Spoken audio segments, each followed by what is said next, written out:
क्या हरियाणा विधानसभा चुनाव दोबारा होंगे? इस वक्त का सबसे बड़ा सवाल।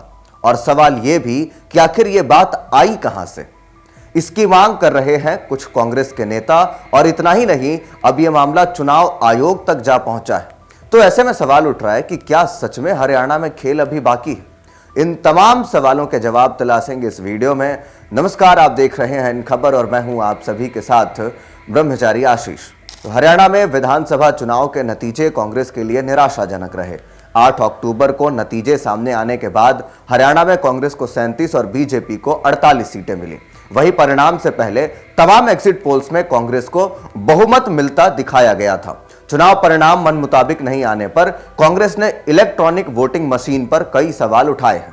इस मामले में चुनाव आयोग के पास पहुंची कांग्रेस ने चुनाव आयोग को एक ज्ञापन सौंपा और कहा कि हरियाणा में उसके उम्मीदवारों और उनके मतदान एजेंटों ने कई सीट पर ईवीएम मशीनों में विसंगति पाई है।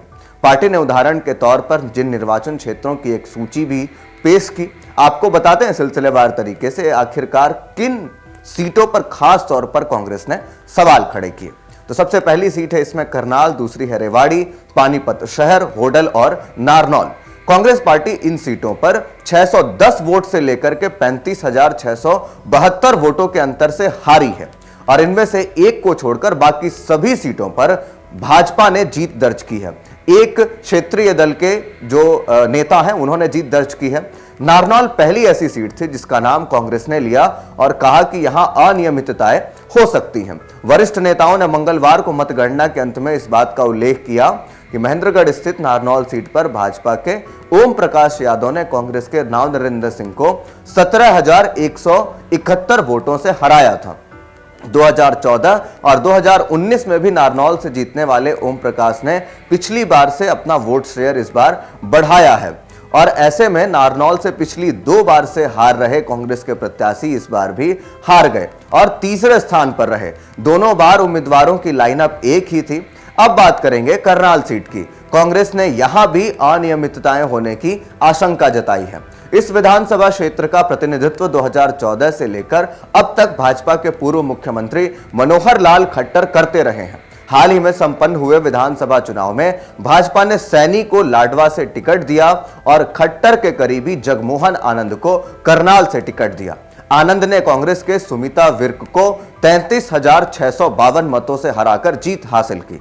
इसी के साथ साथ अब बात करेंगे डबवाली सीट की, क्योंकि यहां पर भी सवाल खड़े हुए हैं। डबवाली में बहुकोणीय मुकाबला देखने को मिला, जिसमें देवीलाल परिवार के 2 सदस्य शामिल थे। अंत में देवीलाल के पोते आदित्य देवीलाल ने इनेलो के टिकट पर जीत हासिल की। उन्होंने मौजूदा कांग्रेस विधायक अमित सिहाग को 610 वोटों से हराया।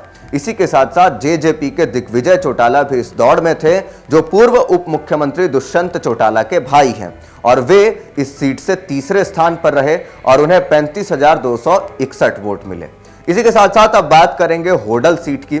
हरियाणा प्रदेश कांग्रेस कमेटी के अध्यक्ष और कांग्रेस के सीएम उम्मीदवार भूपेंद्र सिंह हुड्डा के करीबी उदय भान यहां से कांग्रेस के उम्मीदवार थे। उदय भान भाजपा के हरिंदर सिंह से 2,595 वोटों से हार गए थे।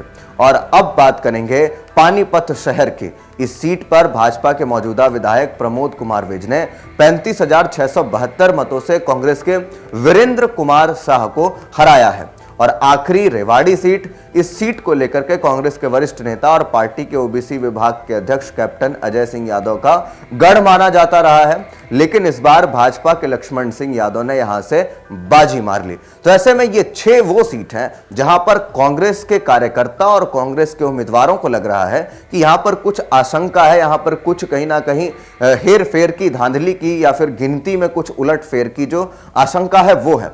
और ऐसे में इन तमाम सवालों को लेकर के बुधवार को कांग्रेस की एक जो कमेटी है वो चुनाव आयोग के पास भी पहुंच गई है, और खास बात यह कि चुनाव आयोग ने इसके ऊपर संज्ञान लेने की बात भी कह दी है।